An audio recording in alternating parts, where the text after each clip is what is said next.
Hi, I'm Dr. Caroline Leaf, and welcome to my podcast, Cleaning Up the Mental Mess, something that we all need to do all the time, and something I just want to say to you that I think is so important, and that it's okay to be a mental mess. This is not an insult. This is not a bad thing. This is such a normal human thing. You like a little scientist experimenting and going through the day, not knowing what's coming up. So we literally are constantly hypothesizing and sort of second guessing and trying out things. And that's kind of messy. Being alive and just processing the events and experiences of life is a messy process. And that's totally okay. Our psychoneurobiology, our mind-brain-body connection is designed for that. It's wired for that. So it's totally okay to do that. The thing is not to stay in the mess. The thing is to clean up the mental mess, which is why I've called my podcast, Cleaning Up the Mental Mess, to help you. So all the little things I discuss and different concepts and things are to help you to clean up the mental mess. So in today's podcast, I'm going to talk about something that I think is really important. And well, everything I talk about is important, but this is really something that people are complaining about a lot at the moment, and that is mental fatigue. Mental fatigue. We talk about pandemic fatigue and election fatigue and mental fatigue. I get so many people saying, what is this? What can you do about it? I feel so mentally fatigued. So in today's podcast, I'm going to unpack this for you and give you a little neurocycle to help you to manage mental fatigue. But before we begin, I want to remind you that my annual mental health retreat is happening this year in December 2nd through the 4th of December in Texas. I am super excited in Dallas, Texas. I'm really excited, super excited, because it's in person again. And there's just nothing like the dynamic of being in person with people, just that energy and being able to connect with you and talk about these important topics of mental health. How do we cope with, what we've experienced over the pandemic and the increased anxiety and depression? And what is anxiety and depression in the first place? And how do we manage these things? And how do we help our kids? And how do we get back to some sort of semblance of changing, dealing with the differences and the changes in life and so on? And that's what I'm going to be addressing in my conference this year. You don't want to miss this conference. It's going to be phenomenal. There are limited spaces. I have to tell you up front, there are limited spaces because I really want to connect with people and I want to make it as practical. It's going to be as practical as possible, helping you understand a concept and then apply that concept. So you walk out feeling, I know what to do with this anxiety that I'm feeling. So I hope you'll join me there. We're also offering CMEs and CEUs. So if you need to get points, you're going to be able to get CMEs and CEUs. I also have amazing guest speakers. Michelle Williams, my dear friend Michelle Williams from Destiny's Child. She's going to be one of the speakers speaking about depression. We're going to be doing an amazing workshop on that. And there's so much more. So go to the link in the show notes and sign up for this year's conference, my mental health retreat in Dallas, Texas, 2nd through 4th of December. One more thing before we begin. This podcast isn't medical advice. So if you need medical advice, please contact your appropriate medical professional. This is an educational podcast. And now back to today's podcast on mental fatigue. What is mental fatigue? So I've got a great definition. Mental fatigue happens when we experience prolonged periods of demanding, conscious, cognitive activity. So a couple of things. Let's break that down. Mental fatigue, mental meaning mind. Our mind gets tired. What part of our mind? We're going to break that down in a moment. So mental fatigue is mind fatigue. Our mind gets tired. Our brain also gets tired. We have limited energy in any one day, and the conscious mind and the brain and the body get tired. So mental fatigue is a tired mind and a tired brain that has occurred when there has been prolonged periods of conscious, cognitive, demanding activity. Our mind is always working. And when we consciously awake, our mind is working in a very busy way. Our mind is always active. And even when you're asleep, your mind is active. We'll talk about that in a moment. But our mind is always active. But it's how that activity is being managed will contribute to mental fatigue or not. So in other words, you won't get mental fatigue or you will get mental fatigue. So mental fatigue is going to come from unmanaged, prolonged periods of demanding cognitive activity that you don't manage. Okay, So it's obviously different for everyone. I mean, certain people will find certain things more demanding than other people. I'm a highly stimulated person. I like lots of activity.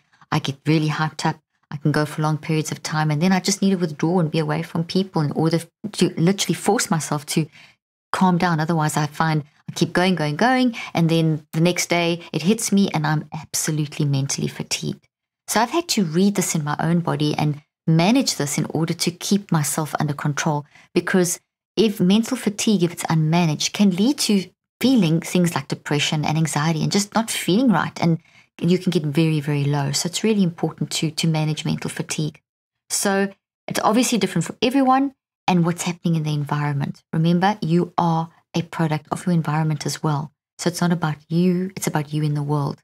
You can't exclude yourself from the world. So whatever's going on in the world is going to be impacting you, your experience in your environment. You are processing through your mind into your brain and into your body.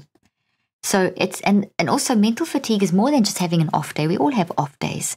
Mental fatigue is where it's prolonged, and there's been a prolonged series of things going on in your life that have led to you feeling this bout of you wake up in the morning and you just, like you've slept, but you wake up and you just feel mentally fatigued, or you kind of wake up sort of refreshed and the day starts and you're just mentally fatigued. It's just this sense of heaviness and mental fatigue, this prolonged feeling, and it's come from demanding conscious cognitive activity for prolonged periods of time. Okay, mental fatigue is actually a normal response to an accumulation. So here's the whole thing of prolonged, an accumulation of challenging events and circumstances. So it's that boom, boom, boom, boom thing, an accumulation of prolonged, demanding, challenging events and circumstances that have just been carrying on and you haven't been managed. And it affects the mind, because the mind is how we process it. It affects the brain, because the mind processes the information, the experience into the brain. It affects the body, because the mind processes the experience into the brain and the body. Okay? And so therefore, it is a whole collective experience. So let's quickly understand the mind. The mind has got three parts. Okay? You get the conscious mind, the non-conscious NON, and the unconscious mind. And you also get the subconscious mind. So it's conscious mind, non-conscious mind, subconscious mind. We often hear unconscious mind. Unconscious mind is not a part of mind, it's a state of mind. So for example, if you get knocked out by a baseball bat or you have an anesthetic, that's the unconscious mind. So that's a different state, it's a state of mind. So mind per se is the conscious mind, and the conscious mind is awake when you're awake. So right now your conscious mind is working. Your conscious mind is fairly slow. It works at about 2,000 actions per second, and you'll hear why I'm saying that's slow in a moment. And it gets tired, okay? And it's awake when you're awake. So the conscious mind is working when you're awake. Then you get the non-conscious, N-O-N, non-conscious mind. And the non-conscious mind is awake 24/7. It is always going, always working, where all your thoughts with their embedded memories from a certain point in the womb to the age you're at now are stored. It is so active, it's dynamic, it's beyond space and time, it operates on quantum principles. It is where your wisdom is stored, it is where every experience is stored. It is that when you get intuitive, you're tapping into the non-conscious mind. It's the driving force behind how you function. It's what's shooting thoughts up into your conscious mind at the moment. From your non-conscious mind, your non-conscious mind is pushing thoughts up into your mind as you're listening to me right now, and as you're watching me. For those of you that are also watching, so in other words, as you're experiencing something, I'm stimulating all kinds of thoughts that are popping up into your conscious mind from your non-conscious mind. Your non-conscious mind operates at about 400 billion actions per second, beyond space and time, never goes to sleep. So your non-conscious mind is always working. It's always working for survival, for regulation, for balance. And so whenever there's something that's not right in the non-conscious mind, like a toxic thought or something that you haven't processed, then the non-conscious mind tries to restore the balance that the toxic issue will create, and then pushes it up into the conscious mind. What is the subconscious mind? The subconscious mind is like a bridge between the conscious and the non-conscious mind. So it's this bridge. So in other words, right now I'm talking, your conscious mind is processing what I'm saying. As I'm saying it, thoughts are popping up, as I already mentioned. They're popping up from the non-conscious through the subconscious, so you're becoming aware of them. So it's that just aware level, and then if you focus on them and pay attention to them, then you become fully conscious of them. So the subconscious is that in between consciousness and non-conscious. Okay, and remember, unconscious is when you get knocked out. Okay, so the important thing is that the non-conscious mind never stops, never gets tired, is a high-powered energy force. The conscious mind, as I mentioned, does get tired. So you have limited energy in a day. And so what that means is that things that drain your energy from your brain and your mind are things that we need to recognize and we need to limit them. And mental fatigue will come from not identifying, maybe you know about them, but you're not managing those things that are draining you. And you might be saying, okay, but my life is such that I can't get away from those things. I understand that you may be in situations that there's chronic pressure all the time for whatever reason, because that's why I said this is so individualistic. But there are things that you can do that in the course of a day to help you to manage the mental fatigue, to keep you in wisdom. Because when you're in mental fatigue, when this exhaustion accumulates in your mind, in your conscious mind, in your brain, because that's exactly what it is. It's this accumulated exhaustion from this constant effort. It's going to affect your wisdom. Your decision making is not going to be good. The oxygen and blood levels will drop in the front of your brain. You're going to get a lack of coherence between the two sides of the brain. That's going to increase high beta, which is going to make you feel more anxious. That means your amygdala in your brain is also going to have too much high beta going through it. So you're going to tend to go towards the negative more than the positive. You're going to think of your amygdala like a library. And a library's got books. And one part of the library's got all this, the negative potential things that could happen, probabilities. And the other side's got the good stuff, the things that could happen, good stuff. And if we get ourselves mentally fatigued, we tend to go to the wrong side of the library, and then everything's just like bad and just gets worse, and we can just read all these narratives of what can be bad. But that's not a natural part of us. That's something that we actually build that part of our amygdala in. We create that library.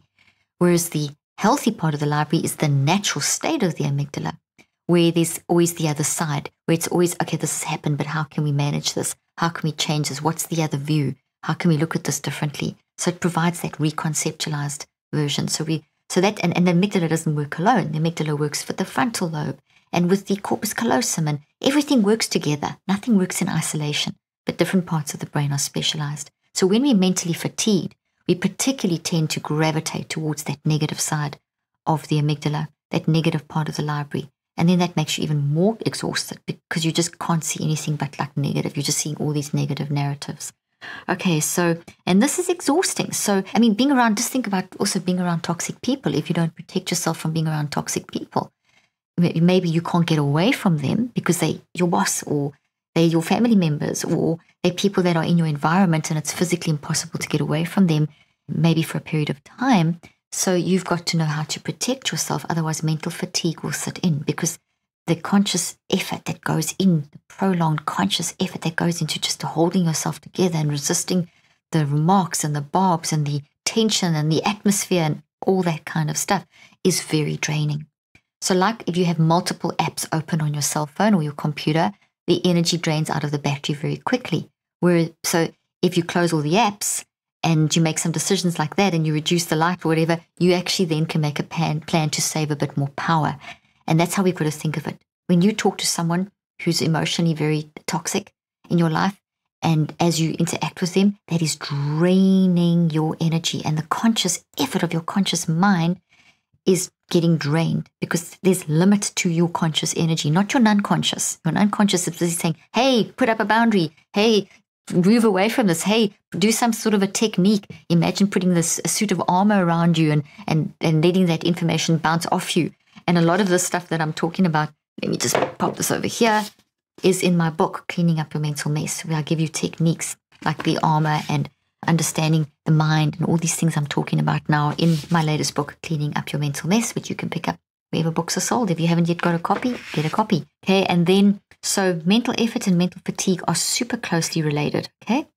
And this is because of this mind-brain connection. So another example, if you ruminate on something you can't change, that's going to drain the energy out of your brain and your mind, okay? And if you are getting stuck in the should have, could have, would have, I wish I'd done that, and you find yourself going round and round, I wish I'd said this, I wish I'd worn that, I wish I'd done this, I wish I'd thought that, That's so draining. And there's a surge of power that is taken out of your brain and your conscious mind when you think like that. And that leads to mental fatigue. So mental fatigue is actually like a warning signal telling you, because it's your non-conscious mind saying, okay, listen, you should not be doing that. And mental fatigue therefore becomes a warning signal of, if I am mentally fatigued, I know there's something that I am doing with my mind that is draining the energy from my brain and my body. And it's prolonged and it's been going on too long because I'm feeling this extensive mental fatigue. We want to start thinking like that. That's mind management, okay?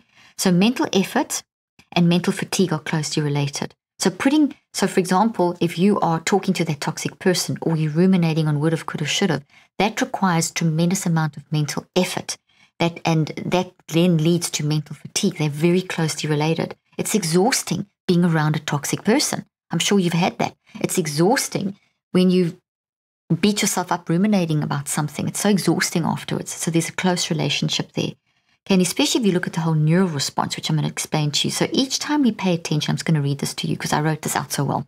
Each time we pay attention to something, we process it with our minds and build it as memories into thought trees in the brain. Okay, so you've heard me say this so often. So here's our thought tree.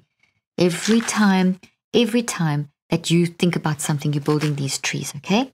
So this requires sustained attention. So and you're going to do this whether you're building a healthy tree, and I'm holding up a green tree for those that are listening, and toxic tree for those that are listening only. I'm holding up a wiry looking tree. So anything that you pay attention to, whether it is a healthy thing or a toxic thing, so that whether it's that person talking to you that's toxic, whether you are reading something that's toxic, whether you're reading something that's great, and whether you're having a great conversation, all of those require energy. But the great conversation and the great thing you're reading don't drain energy. They do take energy, so you can't keep going all day long, but you won't get tired. You won't get mental fatigue. You'll get normal tiredness. So this builds normal tiredness. This builds mental fatigue. Okay, draining, and I'm holding up the toxic one now. Okay, so when you're having a great creative run at work and you just keep going and going and going, this is building healthy stuff, but it's still draining your battery. And this is the example I gave in the beginning. I can get on a high doing research, talking about research, doing interviews, one interview after another, and talking to people about this stuff. And I'm draining, and it's not going to happen. It's going to happen not as fast as if I'm in a toxic state. But eventually, if I don't give myself a break, I will go into a type of mental fatigue that is actually also related to this prolonged, sustained attention, because even though it's healthy, it still requires sustained attention. And you have what we call the quantum Zeno effect happening, which is the repeated effort that makes learning take place. So therefore, when I get into that state, I can also recognize I've got mental fatigue. And when I didn't manage it, it would always hit me a couple of hours afterwards, once I maybe got in the plane after being in an event where this happened, or where I'd worked for a run of like 10, 12 hours in a day, and I went to have dinner, and I suddenly thought, why am I so flat? Why do I feel so depressed? Why do I keep saying I'm so tired? So I know those are my warning signals where I have created mental fatigue through a creative act. It's much easier to recognize when you've got mental fatigue from a toxic thing, because we all know, like we say that kind of thing. Oh, I feel so drained from talking to that person. And if it happens constantly, if it's sustained over prolonged periods of time, we can have quite bad mental fatigue. Think of the pandemic, how we were bombarded daily, 90% of the day, with this negative stuff that was draining our energy. People got pandemic fatigue.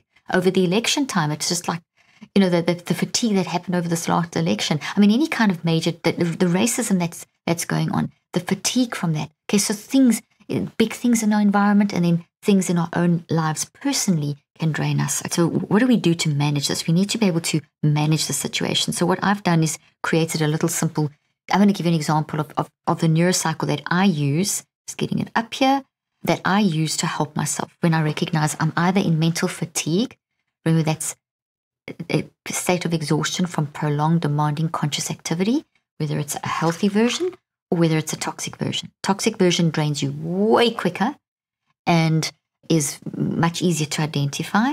And the creative one is not as easy to identify and takes longer, but both result in mental fatigue. Okay, easier to bounce back from the healthier version than it is from the toxic version, but both need management. So the Neurocycle is a system I developed over 38 years ago for how to manage the mind. As I always say, and for those that are listening to me for the first time, the mind is not the brain. the mind is separate from the brain. They work together. Your mind is your first cause. Your mind drives the brain and the body. Without the mind, the brain and the body can do nothing. So the mind is like your aliveness, your ability to experience life. It's an energy force. It's an electromagnetic and quantum energy force that we can literally measure using things like the QEEG and the fMRI, whatever we're seeing. The different types of technology can help us see this energy force. Even an EKG in the heart shows that there's this life force. So it's a life force, it's real, it exists, and we can control it. We have agency over our mind. Sometimes we don't feel like we have, but we do. We have this wise mind and messy mind. And it's okay to have a messy mind. So when we get into mental fatigue, essentially we have got this kind of messy mind because we are sustaining our attention for too long without a break, okay, as I've been describing. So the neurocycle is this process of how we get our wise mind to manage our messy mind. So it's all mind. You getting a wise mind to manage messy mind, this is all mind stuff, so it's mind. So we're using our mind to manage our mind. We're accessing our wise mind to manage our messy mind. And the neurocycle is the system for how you do this. You can put any technique that you want into that, but it's a 5-step system that I explain in depth in my book, Cleaning Up Your Mental Mess, and in my Neurocycle app. We'll put the links in the show notes to my app and to the book. And the app's great because I literally am giving you therapy and walking you through this. But it's when you do these 5 steps, which I developed years ago for my patients and which I've developed, continue to develop and expand and improve and do research on over the years. This whole book is about some of my latest research on the neurocycle. But neuro meaning brain, cycle meaning you're moving through the brain. So it's how you use your mind to drive the energy force through your brain so that you can actually change your brain. So you're driving your neuroplasticity with your mind. A big concept, but also a very simple concept. It's very empowering. So 5 steps, you gather awareness, you reflect, you write, you recheck, and you do an active reach. Each of those is profoundly deep, and there's an impact happening as you move through the 5 steps sequentially, which I explain in depth in the book. So to give you an example of how you would use the neurocycle for managing mental fatigue, the first thing is you have to gather awareness. You have to gather awareness of the patterns or the signals of the fact that you're in mental fatigue. And so that's, for example, if it's the good one, I gave you the example, I would actually then become aware of, gosh, I've had such a long day, I haven't stopped talking, I'm so excited, everything's stimulating me, it feels like I can't sleep, but I'm exhausted and I want to sleep. Those would be my signals. So I would pick up on my emotional signals, like I'm feeling like a little bit flat, even though I was so high and so excited. My behavioral signals, my brain feels sore, literally feels tired. My body feels tired. I just feel like, I just want to sit down and just close my eyes. But I close my eyes and my mind's still going. So my behaviors are such that I want to settle down, but my mind is still going. And my perspective is, at that moment, I'm exhausted. So you ask yourself some questions. What are your emotional warning signals? Frustration, depression, anxiety, on edge, irritable. What are the physical warning signals in your brain and body? Does your brain feel tired, but your mind doesn't want to stop? Are you feeling fluey? I often get a fluey sense of fluiness when I'm around toxic people and my energy is being drained. The fluey symptom is what I've seen that happens in my body when I'm around a toxic draining situation. And when I'm around where I've just overstimulated my brain, that's when I just get that my brain feels sore. So I've managed to work out what my physical signals are, and that's what you can do. And as I said, this is just a quick version, but you can get it in depth in the book. And then behavioral signals. What are you doing? Is there a pattern? Because remember, mental fatigue sets in over a period of time. So you can have little elements of mental fatigue, or you can find that you've maybe been doing it for 5 or 6 days in a row, or maybe even longer. So there's a behavioral changes that start occurring over a period of time. So maybe, are you experiencing bursts of aggression? Are you more irritable than normal? Are you battling to concentrate for longer periods of time? Do you keep feeling like you need naps but don't ever seem to feel rested? I mean, these are very good indications that you are in mental fatigue.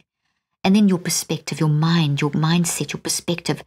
Does it feel like in general things are just getting too much? Like I would find when I would go through a period of like a whole week of where I had really been traveling a lot and overstimulated and doing research and just sleeping, but just not really giving myself a break, going into mental fatigue where I would say things to my husband like, this is all getting too much for me. I don't think I can do this much more. I don't like this. And then as soon as I'm rested, I'm saying, why did I even say that? I love my work. So that my behavior, my perspective had shifted because I was in mental fatigue. So I know the signs now. Because I've neurocycled so often, I've trained myself to recognize the signs. Okay, then I would reflect. Quickly gather awareness. You can do that in in less than a minute. Then you can reflect. And you can reflect on the warning signals, each that you've gathered, and start thinking. Reflecting is asking, answering, and discussing. So why do I feel this exhaustion? What have I done this week? Why am I feeling? Ask and answer and discuss. Dig deep. Why am I frustrated? I'm frustrated because I can't seem to get to the creative work because I'm always being interrupted, or I feel like I'm rushing from one thing to the next without savoring anything. So in other words, you've gathered them. Now you want to see why. Go deep. Ask, answer, discuss. Then you write that down. Just pour it on paper, preferably in the version of a metacog, which is phenomenal for getting the two sides of the brain to work together, for getting you digging deep and finding that stuff in your unconscious mind. The answers are in your unconscious mind for everything, because that's where your wisdom is and that's where stuff is built. That's where the traumas are. Everything's there. This neurocycle is helping you get in there and find that stuff. So the metacog, really, the 5 steps with the metacog is step 3, are all gearing you to get you inside to the unconscious mind so that you can deconstruct and reconstruct and make it work for you. So the right, you just pour it down. The recheck is where you get more insight, where you start looking at your patterns. So, for example, in your emotional, I'll give you one example. So if your emotional warning signal is maybe that you see that you're very frustrated, that there's this pattern of frustration, then the antidote that you reconceptualize is, okay, I'm frustrated because I just feel like I'm not getting a chance to really do what I love at work. I'm just doing all this basic stuff that just keeps things going. I need to change my work routine so I have some time to do my creative work uninterrupted. And this is actually what happened to me. My mental fatigue had frustration attached to it. And I realized it's because I'm so busy doing all the stuff that I love, but I'm not getting to the stuff that really builds me, which is the creative work. And you can't just do creative work in between and on a plane. It doesn't work like that. I needed blocks of time. So my recheck to counter this mental fatigue was to change my schedule to carve creative blocks, even if it was 1 day a week, uninterrupted in my schedule, in order to do the creative work that I need to build the resilience in my brain to counter that mental fatigue. And then the last thing is you do a little active reach, which is an action. And that's basically like a summary statement that you put into your active reach reminders that combines all 4 warning signals. So, for example, it's like an all systems alert mental fatigue warning signal. So my active reach for mental fatigue is one of, I go with the physical first because it's easier for me in this particular instance. If I'm feeling fluey, just suddenly out of the blue, then I know I'm mentally fatigued from a toxic personal situation. So then I know that's a warning signal for me. And then I can grab that and then I start gathering awareness and doing my neurocycle. So my active reach is that this ongoing little statement that I've typed into my phone that is in the Neurocycle app. There's a section where you can put your active reach reminders in and it pops up as a consistent one that just comes up. And I remind myself. And in that I have am I feeling fluey or am I feeling that my brain is sore? Am I feeling like I don't like this? Is that my perspective? Am I feeling like in my body, am I feeling the fluey symptoms? What is my other one? Behavioral. Am I finding that I'm withdrawing a bit? And so in other words, I've created a statement where I've taken all 4 little things that are triggers for me, made them into a statement. And another part of it is, I'm just reading it on my phone, is, am I doing too many if-onlys? So I've got 4 sentences that I have that I've put into like a little statement. And when those start happening, when those pop up on my phone, and they pop up every day, I check, am I in one of these? No, I'm fine. So I've got my mental fatigue under control. But if they pop up and I can say, oopsie, something there is happening, I pay attention. Within 2-3 seconds, I'm back starting a neurocycle. Within 4 or 5 minutes, I've got it under control and I get my mental fatigue under control. Another thing that I do is, when I say I do that, get it under control, one of the things that's very important is that I will see, okay, my boundary for work is not working. I need to change that boundary, or this toxic situation has come back. What am I going to do? I need to do something new. So in other words, when I do that neurocycle, my last step, my active reach, may change what I have written on my phone, typed into my phone, which reminds me of the signals. I may have to create a new little action. So I may have to decide, okay, this is going to have to change. That's not working. So in other words, I go to another level of development, of management of the issue, and the mental fatigue issue, when if I see something new coming up. So I've got my standard statement that activates me, pulls me back in. I do my Neurocycle. But then in my active reach, I always then see, do I need new actions? Because there's some new thing that's making me mentally fatigued. And I'm telling you, this is a lifesaver, because when you're mentally fatigued, I don't have to tell you, if you experience mental fatigue, it affects everything. It kind of puts this like cloud on you that drives your energy level to a point where everything is an effort. And then that can just lead to all kinds of other stuff. And you can't do trauma work, you can't, relationships, sleeping, it just can accumulate. So before mental fatigue gets you need to get mental fatigue. So I hope this has helped you. I hope you get the book. I hope you get the Neurocycle app. I hope to see you at my conference. And I look forward to talking to you next time. And remember, get that mental fatigue before it gets you. Thanks for joining me today.